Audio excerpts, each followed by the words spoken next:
C'est gentil de la part de la princesse de nous avoir invités à ce pique-nique. Hein, Hal? J'espère qu'elle a fait plein de spaghettis. Oh, Hal, regarde!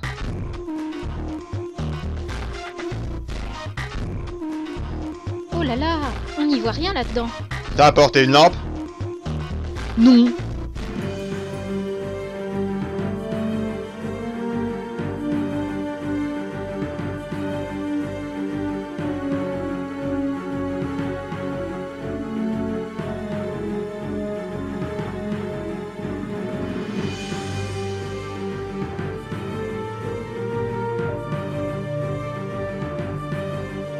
Alors nos deux héros entrèrent courageusement dans l'inconnu, défiant la peur du noir et des araignées géantes pour découvrir ce trésor millénaire que nul regard humain n'avait pu contempler depuis... 2 heures. 2 heures. Tu te rends compte que c'est 2 heures qu'il nous a fallu pour mettre tout en place? Mais ma belle scène épique, je m'étais fait chier à l'écrire. Tu te prends pour Martin Scorsese? On est juste deux geeks qui tournent des reviews en appartement. Ça, c'est un copain qui a été bien gentil de venir nous aider. Alors tu vas être bien gentil d'oublier la scène de la lave qui déferle pendant qu'on prend le DVD et des cannibales qui nous poursuivent ensuite. Parce que de toute façon, on n'a pas le budget pour ça. Alors tu prends le DVD et on s'en va. Tu prends le DVD et on s'en va. On a une review à faire.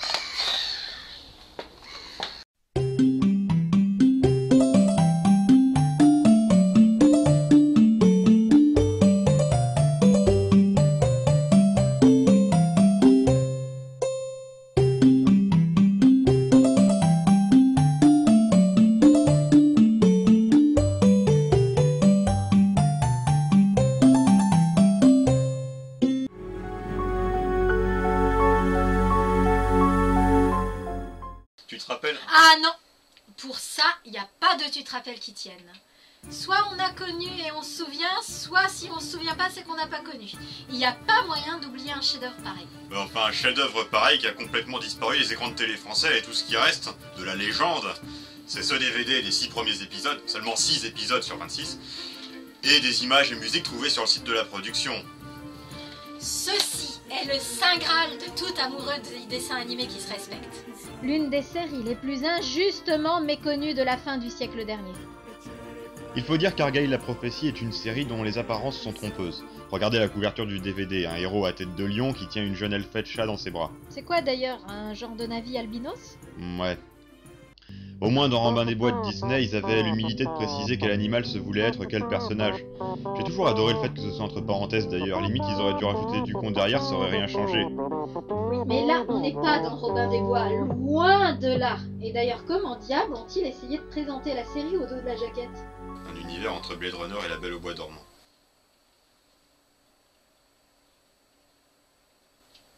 Ça laisse sceptique, mais c'est un bon résumé en fait. En fait, c'est un prince, sa copine est endormie par le venin d'une méchante reine, alors il va dans le futur et il rencontre un détective privé qui accepte de l'aider. Cette série est un fantasme de geek. On a pris tous les ingrédients qu'il fallait, chevalier, pirate, Star Wars, roman noir, espionnage, shonen, et on a réussi à les agencer ensemble de manière cohérente et intelligente. Le pire, c'est que ça marche. Mais avant d'entrer dans les détails, il convient de s'attarder sur ce qui provoque le principal malentendu autour de la série. Le character design à la Robin des Bois. Les personnages ont des têtes d'animaux. À part les extraterrestres, bien sûr, qui ont des têtes d'extraterrestres. Peut-être d'animaux extraterrestres? Bref, les séries dont les protagonistes sont des animaux ont en général tendance à viser un public très jeune. C'est pas le cas d'Argyle qui dispose d'une intrigue complexe et sombre. Il y a des thèmes très durs comme la torture. Oh, cet homme a été torturé, ça ne fait aucun doute. Et des personnages qui meurent à l'écran.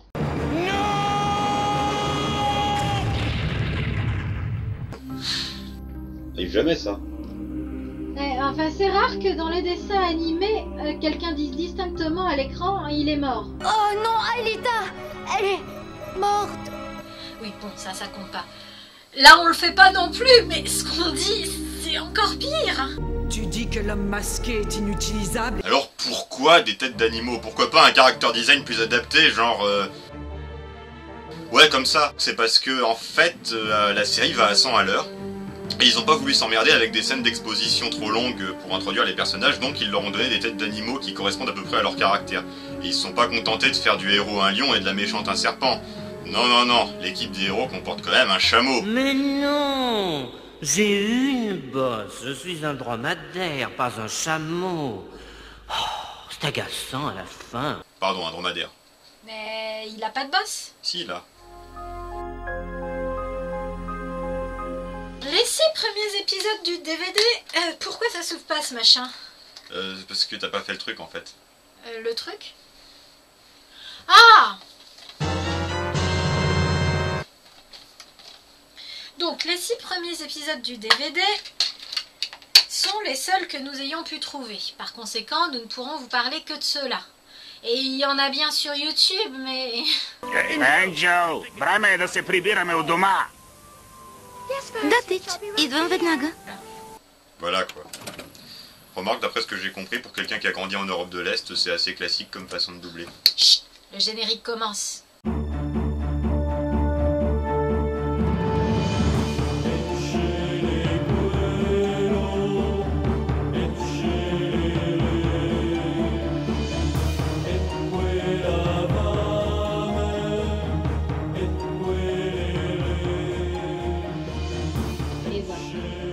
Déjà, vous êtes dedans. Il ne s'agit pas que du générique. Dans tous les épisodes, la musique est épique. Normal, le producteur de la série est celui qui a composé la musique de Papyrus. Et celle-ci aussi d'ailleurs. Plus épique que celle de Jumanji. Plus épique que celle d'Ulysse 31. Plus épique que...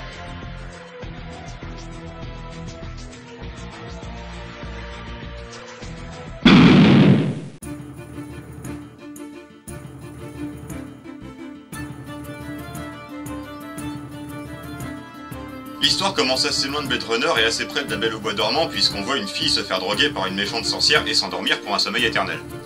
Et hop, sans transition, nous voilà projetés à New York en l'an de grâce 2075. Et un lion habillé en chevalier surgit d'un rayon de lumière. Et un petit malfrat essaye de lui prendre sa bourse. Il arrive vite à le maîtriser et pense spontanément à lui demander en quelle année on est. Il comprend alors qu'il a voyagé dans le futur.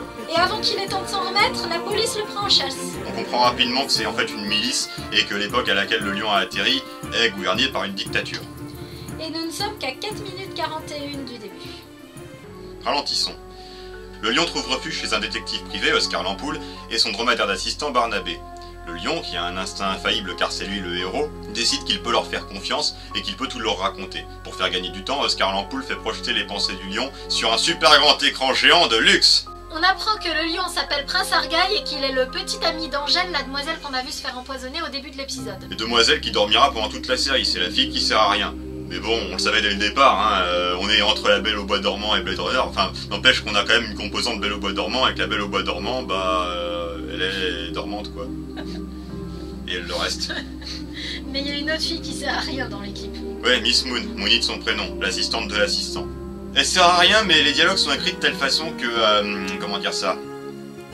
Je vais vous donner un exemple. Lorsqu'elle montre à Argaï comment fonctionne la douche, elle se trompe, elle se mouille, et donc Oscar Lampoule croit qu'elle est mouillée parce qu'il pleut dehors, donc il prend son parapluie et ça va bien lui servir pendant la scène de course-poursuite. Je vais essayer quelque chose.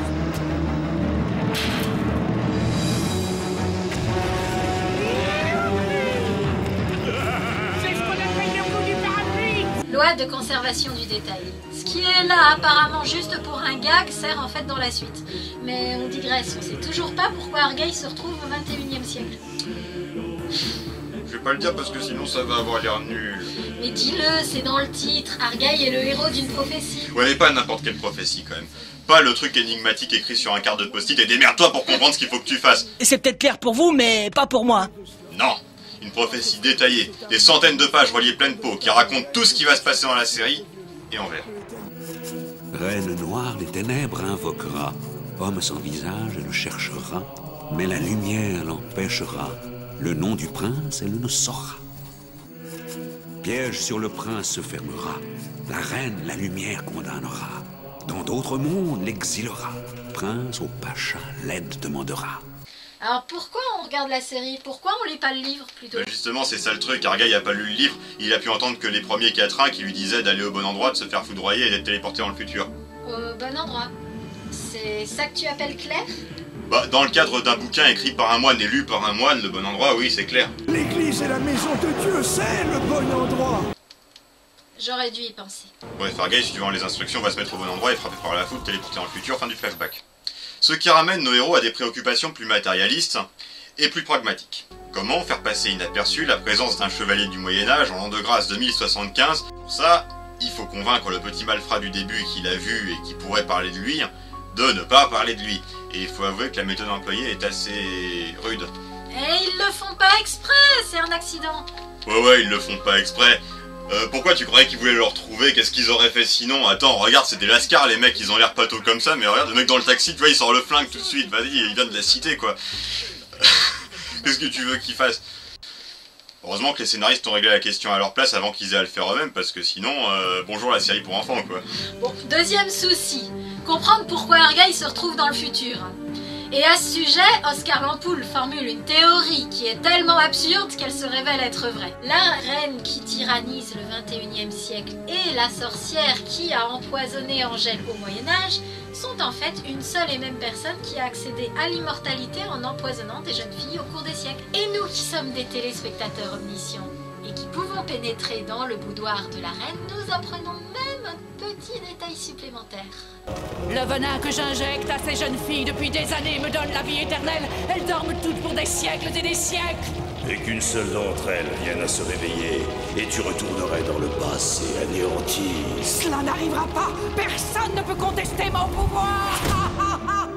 Ça fait un peu... Oh, Seth, maître d'Ombus. Enfin bon, troisième souci, comment ramener Argyle à son époque pour qu'il réveille Angèle et qu'il puisse changer le passé et le futur de la Terre entière. Coup de chance, Oscar Lampoule avait justement un ami de fac qui mettait au point une machine à voyager dans le temps. Mais il a été arrêté par la Reine Noire et envoyé dans une planète prison avant d'avoir le temps de communiquer à qui que ce soit le résultat de ses recherches. Ce qui fait que nos héros sont au point mort.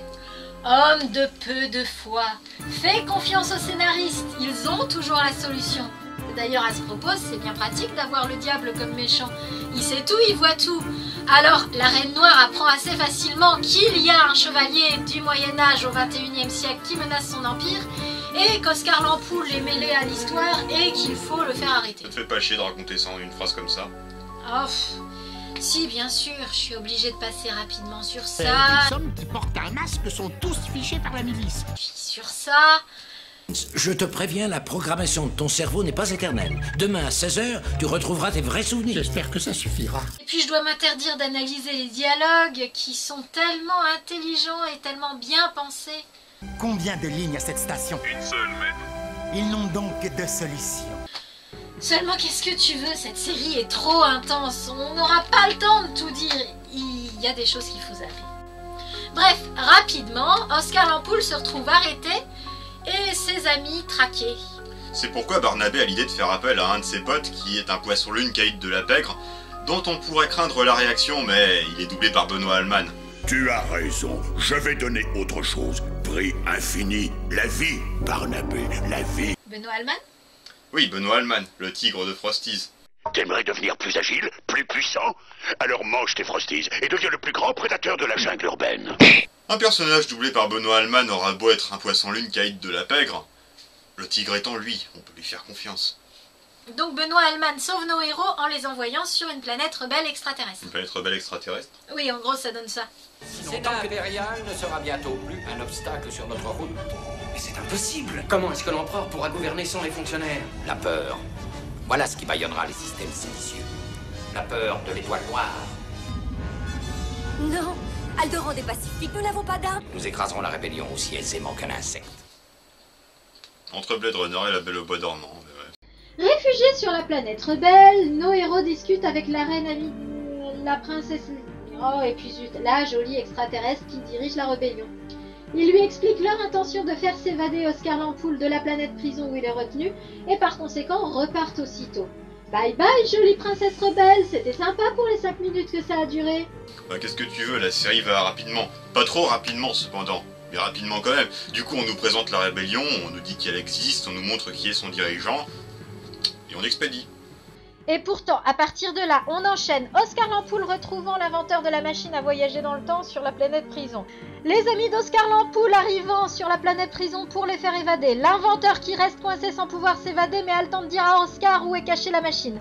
Le retour des héros sur Terre. Et la Reine Noire qui les poursuit, renonçant à écraser la rébellion aussi aisément qu'un insecte. Attends, elle était en train d'écraser écraser la rébellion aussi aisément qu'un insecte? Oui, comme je t'ai dit, c'est pratique d'avoir un diable de poche comme super vilain. Il indique immédiatement à la Reine Noire où sont nos héros et elle les poursuit où qu'ils aillent, que ce soit dans l'espace ou dans le passé. D'ailleurs, les héros arrivent à s'en sortir malgré ça. Quels hommes? Lion, dromadaire, souris, zut. Ils ne doivent pas leur salut qu'elle leur mérite. La Reine commet un impair qu'aucun super vilain ne devrait commettre. Elle décide de changer de sidekick. En même temps, pour ce qu'on en a vu, elle avait le même depuis le Moyen-Âge. Au bout d'un moment, on peut avoir envie de jeter la vieille peau pour opter pour le dernier modèle de chez Mattel. Je viens de chez Mattel. Enfin, pas vraiment de chez Mattel. Je viens d'une petite compagnie qui s'est fait dévorer par une OPA. Plus performant, plus technologique, plus cybernétique. Non, rien n'est plus dangereux qu'un sidekick bafoué. Et le gecko, le cœur brisé, se précipite d'art chez nos héros pour les aider à accéder à la machine à voyager dans le temps. Et ils lui font confiance comme ça. On a vu qu'ils étaient pas si naïfs. Oh, le gecko a l'approbation de Benoît Alman. Le tigre est en lui, donc on peut lui faire confiance. Gecko connaître le repère de Pacha depuis longtemps. Jamais Gecko le dira à la reine. Et nous arrivons au MacGuffin des MacGuffins, le clou de la série, la machine à voyager dans le temps. Quoi? Ceci est une machine à voyager dans le temps. Ouais, le clou, tu peux le dire, c'est même un paquet de clous. C'est même tout ce que c'est d'ailleurs. Bonjour, bienvenue dans mon laboratoire. Je vais vous présenter ma toute dernière invention, la machine à voyager dans le temps. Comment elle marche? C'est très simple. On s'assoit et on compte. 1, 2, 3, 4, 5. Et voilà, j'ai voyagé de 5 secondes dans le futur. C'est pas magique? Bon, évidemment, si on veut voyager plus loin dans le temps, ça va prendre un petit peu plus longtemps. Voyager dans le temps. Non, je t'assure, c'est réellement une machine à voyage dans le temps et elle marche. Enfoncé, Mortimer, Valérian, Xana. Pour voyager dans le temps, pas besoin de sophistication, 3 bouts de fil de fer et hop. Ils utilisent les 3 bouts de fil de fer pour aller dans le passé jusqu'au Moyen-Âge pour lire intégralement le bouquin de la prophétie. C'était mieux la peine d'être parti dans le futur sans l'avoir Je te fait. rappelle qu'au moment où il est parti dans le futur, il était un peu pris par les événements. D'ailleurs, malgré toutes ses qualités, la série n'échappe pas à un travers récurrent des histoires de voyage dans le temps. C'est que... il faut un schéma. Le héros part de là. Il va dans le futur, là. Il passe un temps T dans le futur, donc il se retrouve là, à la fin. Et après, il veut revenir dans le passé au moment où il est parti. Pourquoi il atterrit là et pas là? Ça n'a pas de sens. D'accord, il s'est passé du temps là, mais il s'est pas passé du temps là. Pourquoi il se serait passé du temps là? Ça marche pas comme ça. Arrête de chipoter. Il atterrit là parce que la machine à voyager dans le temps est pas assez précise pour l'amener là. La reine, toujours informée par son diable de poche, remonte le temps elle aussi, par magie. Et réalisant qu'il existe un livre dans lequel son destin est rédigé entièrement, elle décide qu'elle doit le retrouver avant Argyle. Là par contre, on évite habilement un autre problème de ces histoires de voyage dans le temps. La seule reine que nos héros auront à affronter durant leur séjour dans le passé est la reine du futur. Reine d'ailleurs qui évite soigneusement de croiser son double du passé. J'entrevois 2 possibilités. Primo, se trouver nez à nez avec elle-même, plus vieille de 30 ans, la traumatiserait et elle tomberait dans les pommes. Secondo, cette rencontre créerait un paradoxe temporel dont l'issue engendrerait une réaction en chaîne qui pourrait déchirer le tissu même du continuum espace-temps, provoquant la destruction totale de l'univers. Hypothèse la plus pessimiste, je te l'accorde. Le cataclysme pourrait être plus localisé et affecter uniquement notre galaxie. Ah, je suis presque rassuré. Alors Argyle retourne au sanctuaire d'où il est parti, et là il apprend que son père, vaincu par la Reine Noire, a emmené Angèle endormie en Égypte, et que le livre de la prophétie, lui, a été emmené par un moine. Où donc? À ton avis, un moine au Moyen-Âge? Notre-Dame de Paris, bien sûr. Et à Paris, la course au livre commence. Barnabé et Oscar Lampoule la trouvent en premier. Et ils s'empressent de prendre le temps de la numériser page par page. Ce n'est pas comme si la Reine Noire était dans la pièce juste à côté, en train d'essayer d'ouvrir le passage secret pour les rejoindre. N'oublie pas les dialogues, ils expliquent pourquoi ils font ça. Nous ne pouvons pas emmener le livre car il est trop encombrant. Dès que nous aurons fini, vous le détruirez. Le détruire? Mais... Il ne faut pas qu'il tombe dans les mains de la Reine Noire. Oui, mais quand même, maintenant qu'il y a une version e-book et une version papier, on sait ce qui va se passer. Le livre!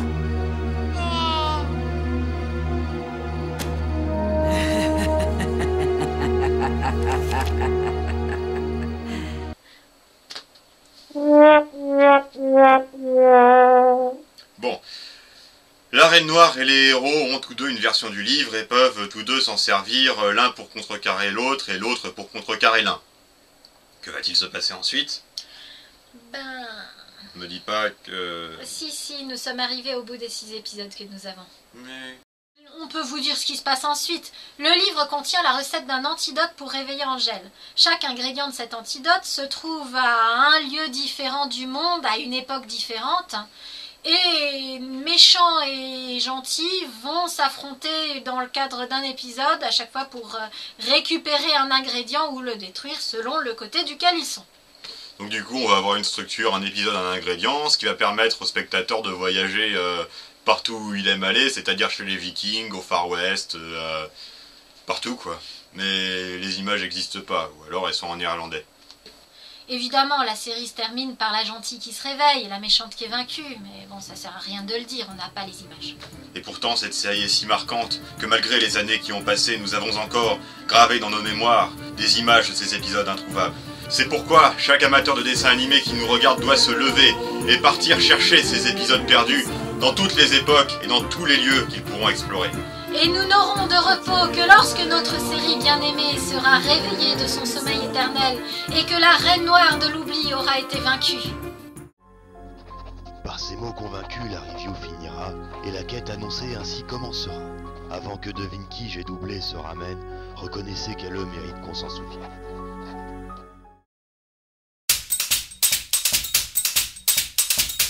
Royaume de Tirlock 1250. Alors qu'il combat les hordes barbares de la Reine Oriale, le prince Argaï découvre sa promise, la jeune Angèle, plongée dans un sommeil éternel, victime d'un envoûtement. Désolé pour le retard, il y avait un embouteillage près de Rigel. C'est comme si elle attendait depuis des années, dans l'ombre. Tu vois, une poignée d'hommes tenait alors la terre. Très peu, des financiers, quelques chefs d'État. Avec son armée, elle s'est emparée d'eux et a pris en main notre destinée.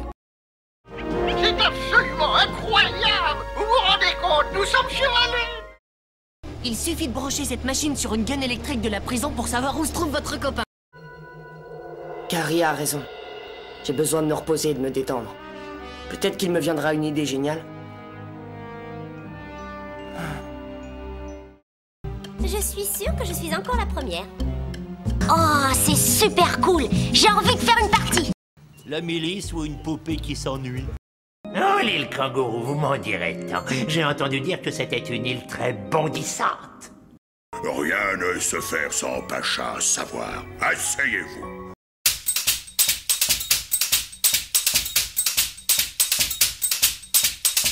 Mon petit, cette paix, c'est pourquoi luttent tous les vrais guerriers.